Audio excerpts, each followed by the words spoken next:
Magandang araw, Bayang Pilipinas, Luzon, Visayas at Mindanao. At tayo'y bumabating muli sa ating mga kababayan, lalo na po dyan sa Kabisayaan, mga kaibigan natin dyan sa lugar ng Southern Tagalog, Cavite, Batangas, Quezon. Marami tayong kaibigan dyan. At itong ating programa, nakita nyo, yung mga kaibigan lamang natin talagang halos nakakatalos nitong ating programa. Bakas Pilipinas, Bakas at Alingaw-ngaw sa YouTube. Ayan po ang ating programa. Kaya tayo'y bumalik ng napakaaga. Dahil tayo po'y nakasagupa at nakasalida tayo ng isang makabagbag damdamin. Yung pong naglalagablab na balita, yung umaalingasaw na intriga, napakarami na po ngayon dyan po sa Quad Committee ng Kongreso kung saan ay lumutang ito pong convicted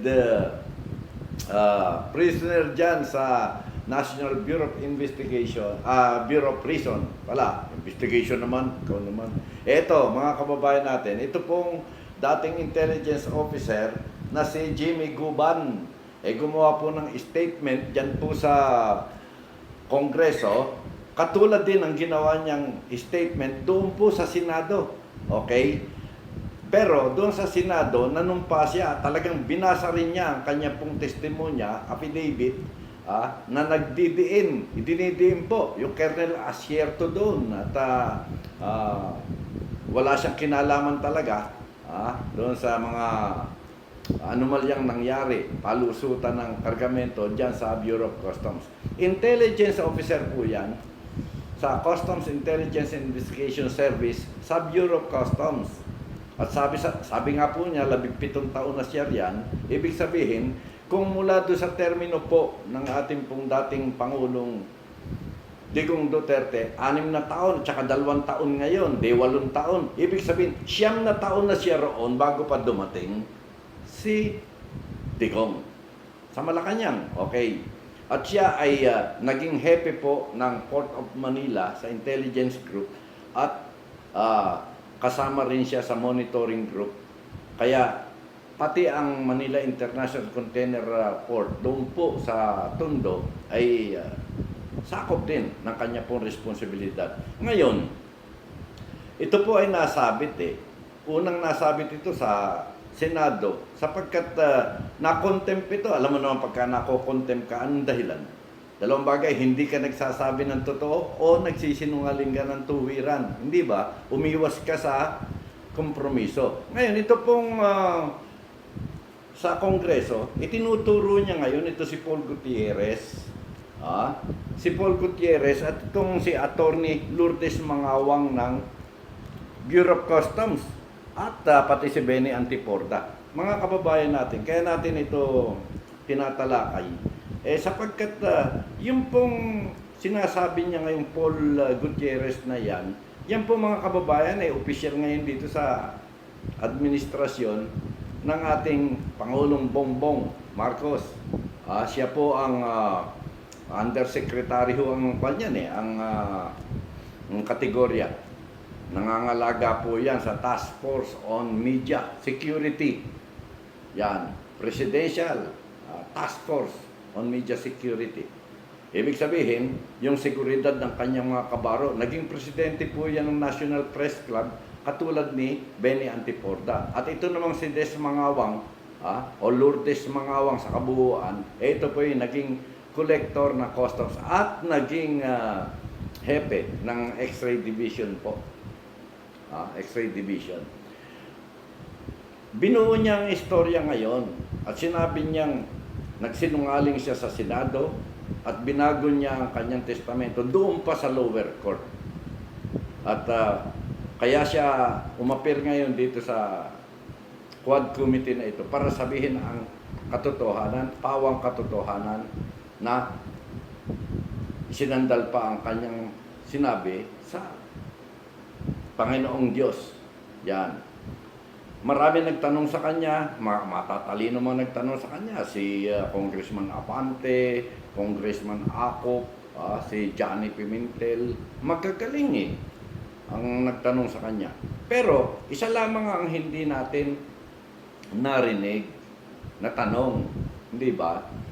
Kung siya ay matagal na roon at ayon sa kanya, alam niya ang nangyayari, may nakipag-usap sa kanya na isang konsehal sa Davao, na kung tawagin ni si Ismol, nag-iinuman daw sila hanggang madaling araw eh.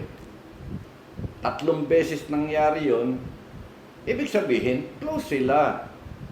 Diba, ikaw ba naman, magsimula ka halimbawa mag-inom na alas 8 ng gabi hanggang madaling araw eh, di ang lalim na ng pinag-usapan nyo nun. Binabawan nyo na yung pagsalubong sa kaumagahan, sa kalaliman ng inyong pinag-uusapan. Hindi po ba? Ganun yun eh. Eh wag mo sabihin sa pag-uusap nyo, walang minudensyang kasali. Wala kang papakinabangin, nagpupuyat ka. Ano ang dahilan? Hindi ba? Kaya mga kababayan natin, tinitimbang natin, maraming nagtatanong, maraming nag-uusisa na parang malabo, hindi ba? Ngayon itinuturo niya kung sino-sino. Kesyo siya ay pinagbantaan ng buhay, dinalaw daw siya doon sa kanyang kulungan sa ilalim ng building ng Senado. Yung mga nakokontempt po doon, nakukulong sa ilalim eh. May dumalaw daw sa kanya, kumatok at nang buksan niya ang pinto, isang kawani o staff ng Blue Ribbon Committee ng Senado. At nang buksan niya ang pinto, kasunod po yung Paul Gutierrez. Pagpasok daw sa pinto, sinabihan siya, "Huwag mong babanggitin ang 3 pangalan na ito." Alam niyo na naman kung sino yung 3, hindi ba? Si Pulong Duterte, congressman din po yun. Si Mansa Carpio, asawa ng Vice President natin. At yung pong Michael Yang. Huwag mong babanggitin sa testimonya mo yan. Kung hindi mamamatay ka. Hindi ba? Kung siya, mga kababayan, ay talagang buo ang loob katulad ngayon. Kahit ba ngayon nakakulong siya doon sa National Bilibid Prison Pagka nakakulong ka ron, baka akala mo may tatakbuhan ka pa pagka may nagbanta sa buhay mo ron. Di ba? Ganun po yan At sa kanyang testimonya, idiniin niya nga na kinausap daw siya ni Small. Yun hong konsehal doon sa Davao na kung pwede asistihan sa mga kargamento. Pagka ganun, mga kababayan natin, marami po tayong kilala diyang intelligence officer sa customs Marami tayong kilala diyang mga uniformadong tao na talagang sa tungkulin sasabihin mong itataya ang kanyang pagkatao. Pagka pinakiusapan ka ng gano'n, na alam mo namang may kadelikaduhan, mag-iisip ka rin hindi ba? Mapuwera. Kung meron tinatawag na pasalubong. Yan. Lahat naman ho dyan, pinagbibintangan din niya. Kahit na si Senator Lacson, hindi ho ba, sa kanyang expose, kung sino-sino mga tumatara dyan sa customs at kung ano ang pasalubong system ng darating na opisyalis dyan. Kasi may 100 million dyan na pasalubong sa commissioner, merong timbrihan, merong tarahan, at yung mga tumatara, pinangalanan niya. Hindi naman yan kagad-agad magbabago Kung anong kalakaran dyan sa customs, ganun na po talaga yan. Halimbawa, broker-importer, yung importer ba sa panahon lang nakilala mo yung commissioner ka, mag-i-import, hindi. Yung mga brokers na yan, hanap buhay nila yan Ngayon, meron pa siyang sinasabing Henry na nakipag-usap sa kanya, kausap daw. Nila, dahil testimonya yan pinirmahan niya, at yan susuriin pa yan ng husgado. Dahil nakagawa na siya ng testimonya niya doon sa Senado, ngayon binago niya rito sa Kongreso. Sa totoo lang, mga kababayan natin, parang pinag-aaway niya Senado at Kongreso rito. Bakit? Sabi niya meron daw kasama yung nagbanta sa kanya na taga Blue Ribbon Committee ng Senado. Di ba? Minamantsahan mo ang kaharian ng Senado. O, ngayon dito, itong mga congressman natin, siyempre nag-iingat din niya magtanong, pinabayaan nilang basahin ni Jamie Gubad yung kanyang testimonya. Kanya yun eh. Ano bang pakialam natin doon sa sinasabi niya? Ang sa atin kung ano ang kabuuan at magiging konklusyon nitong nag-iimbestiga sa kanya, abay di yun ang hinihintay natin. Diba? Ayon sa kanya mga testimonya, at yan inarinig ng buong bayan, kaya raw hindi sila nakikialam doon sa mga kargamento nung araw na alam nilang may diferensya. At binilang pa niya, 700 daw halos na container yung nakalusot ng swing. Alam niyo ba yung swing? Wala akong dokumento yan, walang assessment documents yan. Ibig sabihin, pagpasok ko ng kargamento rin sa customs, meron nung tinatawag na customs entry, cargo entry. Yan po, i-assess yan kung anong laman, kung magkano itatax. Wala raw pong mga ganun dokumento. Alam niya. Alam niya. At nanahimik lamang daw siya dahil malalaking ulo daw ang kanya pong makakaharap. Anong tawag sa kanya nun? Di ba? Di tama yung hatol sa kanya may conspiracy. Kasi kung kinukonsinti mo, hindi mo hinaharang, di questionin mo. Pagka nabayaran yung tax, ito ipabayaran mo. Di ba? Hindi ka naman examiner dyan eh. Tandaan nyo po, dyan sa customs, may sariling batas sila dyan. Kahit ikaw ay Vice President ng Pilipinas, Senador ka, Congressman, hindi mo kayang magpabukas ng container dyan nang walang examiner. Hindi ho bubuksan yan. Nasa batas po yan. At yung kargamentong sinasabi niya na merong magnetic lifter, mga kababayan natin, overstaying cargo po yan nung panahon po na hindi pa si Presidente Digong ang presidente at hindi pa po si Paildon, si Nicanor Paildon ang commissioner dyan.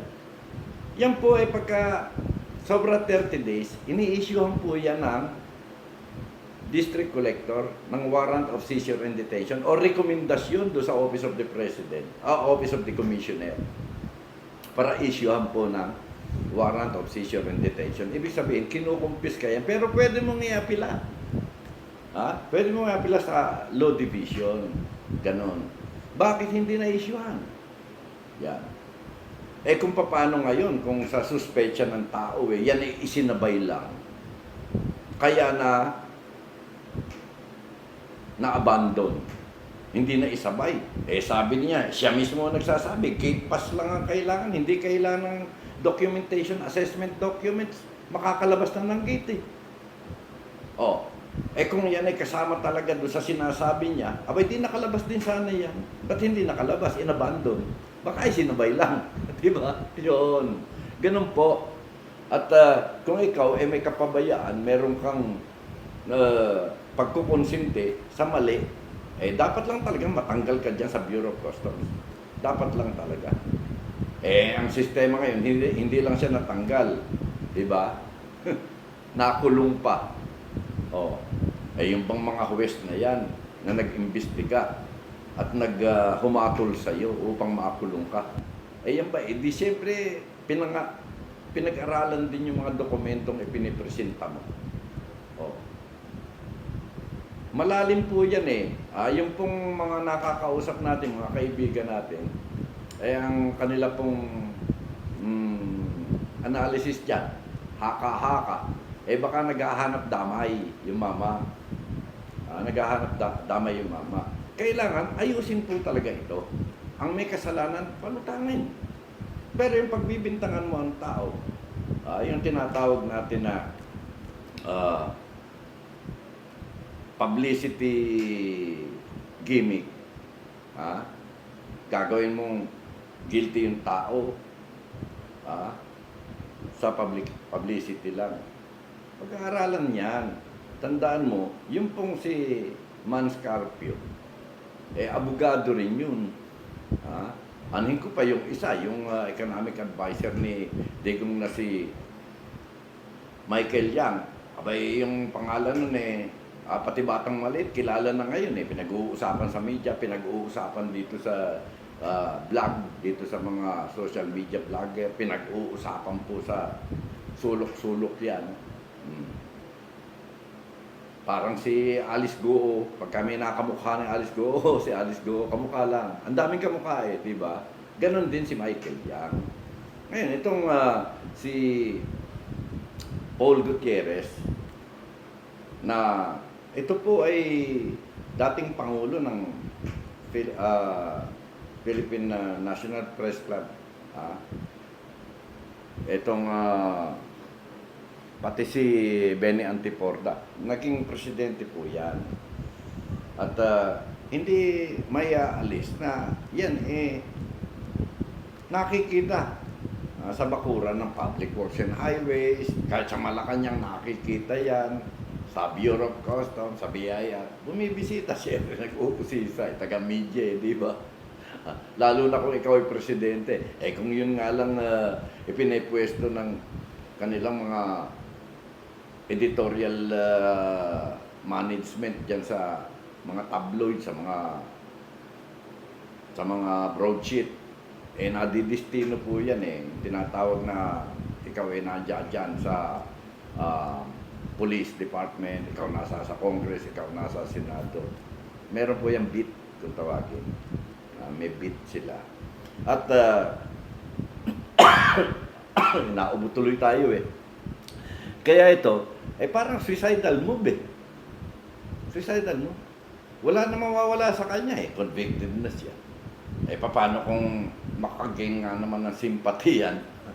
At yung apelan niya sa Supreme Court bumaliktad, maklear siya, babiruin mo, di ba? Makakalabas ng kulungan yan, baka ma-reinstate pa yan uli Yun naman haka-haka ng marami. Tayo po na nagbabalita tayo, nakipagkwentuhan tayo Mismong kayong mga nakikinig ngayon, meron din kayong haka-hakang inyo Sigurado yan. Di ba? Komplikado. Komplikado ang nangyayaring testimonya na ito. Kasi may nililinis siyang pangalan. Nililinis niya rin yung pangalan ni Colonel Asieto, which is kung talaga walang kasalanan bakit naman hindi mo nga lilinisin? At sinabi niya kaya niya idinin ito para lang maisakripisyo na. Yung isa pong si Colonel Fajardo namatay na po yun Namatay na, kaya hindi nakasama dito sa web ng akusasyon, doon sa sapot ng pinagtatalakayan ngayon. Katulad dito, mga kababayan natin. Kung halimbawa, ang sinasabi niya may mga swing daw na kargamento. Alam niyo po ba yung swing? Mula po sa barko, ikakarga sa truck yan. Wala nang dokumento yan. Walang dokumento, maliban doon sa nakakuha na ng gate pass. Pagdating sa gate ngayon, papalabasin. May mga gater naman dyan na ang iniisip lang maglista ng container number at saka yung plate number ng truck. Hindi na nila pinakikialaman yung mga assessment documents. Bakit? Malay nila nun. Hindi naman marunong mag-assess yung mga yan. Hindi naman marunong mag-estima yan. Kung may kargamentong illegal o ano. Diba? Kaya natural lang yun, makakalabas. Kaya ang nakakapagtaka, ito overstaying cargo Overstaying. Abandon. Pagka-abandon cargo, may abandonment proceedings yan. Dito sa bagong batas na binuo sa termino ni Commissioner Ray Leonardo Guerrero, nagkaroon po ng modernization, customs modernization system. At dyan sa loob ng 3 araw, hindi mo pinailan, may memohan ka na kagad. Pagka 10 araw, abandonment proceedings ka na. Hindi ka pa rin kumikilos. Yan kukumpiskahin na ng gobyerno. Ito, mahigit 30 araw daw ito. Anyway, mga kababayan natin, talagang ganun Talagang ganun. Kanya-kanya pong diskarte yan. Pero yung sinasabi niya, 700 containers na sinasabi niyang kargado raw po, may mga singit ng mga bawal na kargamento. Aba, 700 mantakin mo yun. Oh, hindi ho basta-basta yan. Hindi ho basta-basta yan. Kaya, kung siya, nasa sa intelligence nun, hepe siya, ika niya eh. Siya ang hepe ng Port of Manila at MICP. Pinabayaan niya, siya ang hepe, alam niya. Aba, makukulong nga. Kapabayaan. Ha? Kahit sinong huwes eh. Alam mo palang meron eh, ba't nagbulag-bulagang ka? Diba? Yan ngayon, termino na ngayon ng mga abogado yan. Usaping legal na yan. Pagka pinag-usapang legal, hindi po yan napapag-usapan ng walang supporting documents. Meron pong circumstantial evidence yan, meron pong talagang matibay na pamantayan upang mahusgahan ang isang kaso. Meron siyang binabanggit dito na Henry nang tanungin ng mga kongresista kung ano apelyido, hindi niya raw alam. Pero sikat na sikat daw yun. May binabanggit si Senator Ping Lacson noon eh. May binabanggit siya na diyan sa customs. Ito, titingnan natin kung ano yung sinabi niya noon. May sinabi po rito si Senator Ping Lacson doon sa kanyang expose na mga nagbibigay. Nagbibigay daw po.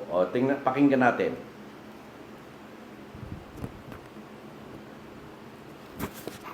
Diba? Hello? Magsalita ka nga.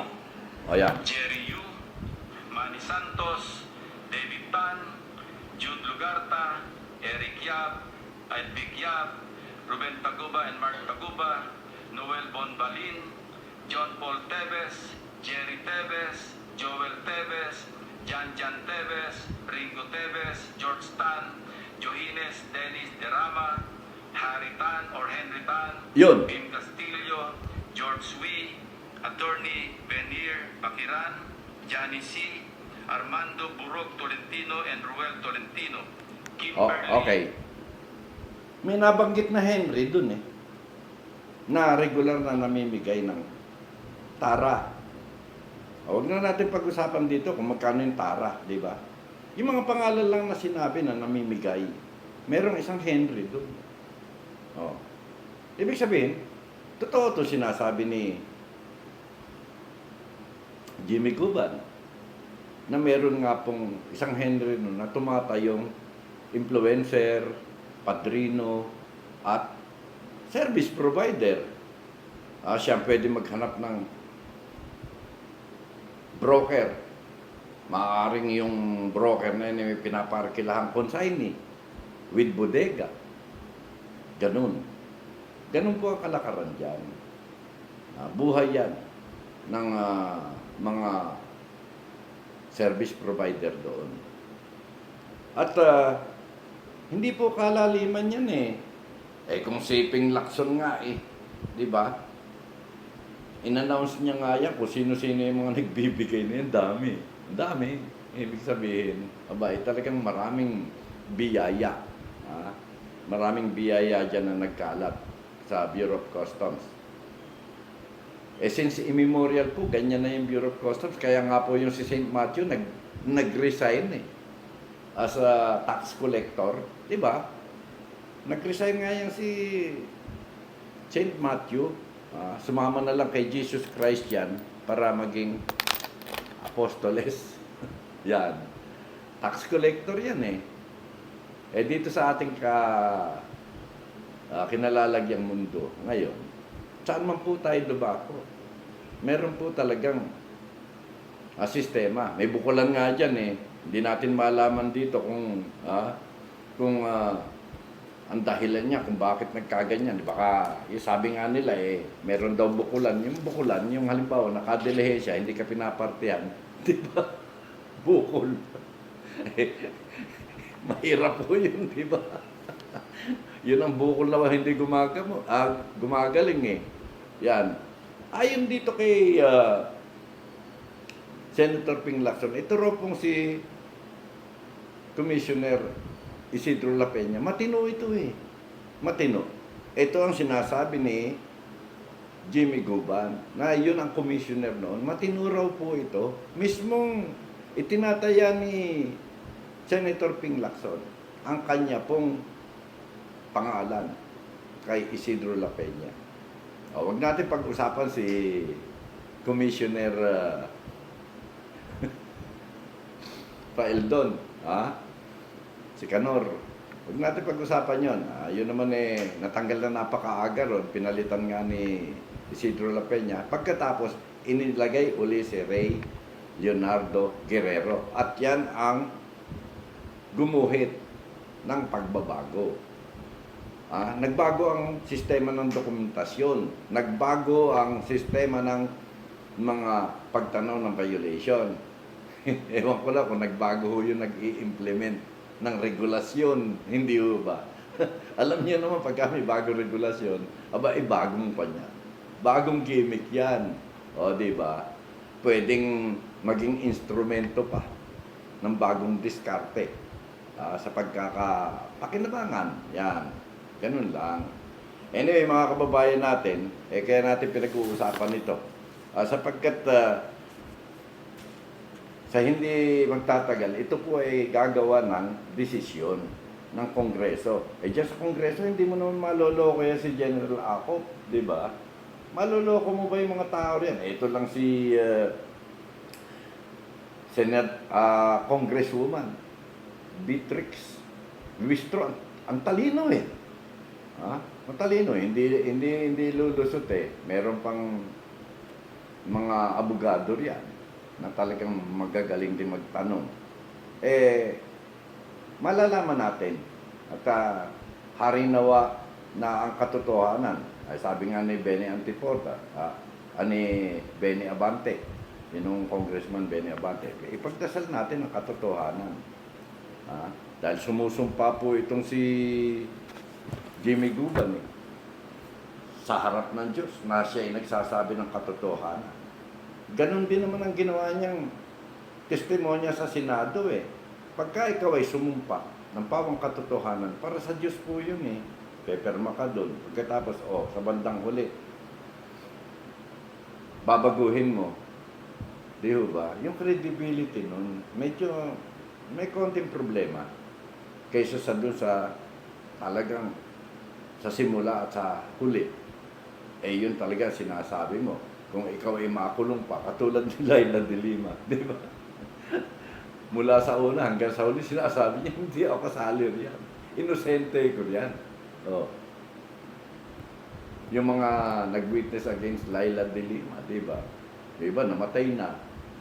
Yung iba naman talagang siguro nakaramdam din ng konsensya. Nagsabi ng totoo. Yung ba'y pinaniwala na sa kada? Bakit? Wala nga pong ebidensya eh.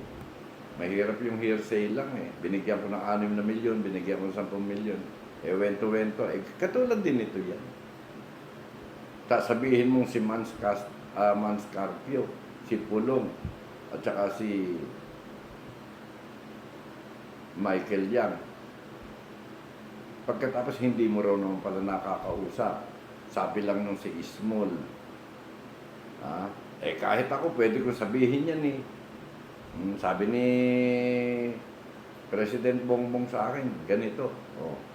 Diba? Kung kaibigan ako ni President Bongbong, pwede ko sabihin, sabi ni President Bongbong, huwag mo nang pakialaman niya. Palibasa, alam mong nakakakwento ako si President Bongbong, maniniwala ka na kagad. Di sana, humanap ka ng paraan, tawagan mo, totoo ba ito? Mahirap na.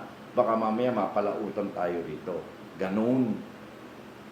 Kaya, credibility ang importante. At sana, yung may kasalanan, di maparusahan. Yung may katotohanan, kailangan talagang yun ang maging pamantayan. Mahirap po yung idiniin mo na yung tao, pababangunin mo. Ah, yun namang nilinis mo, idadapa mo sa bandang huli. Mahirap. Abay, mahirap kung kasama yung ganun, di ba?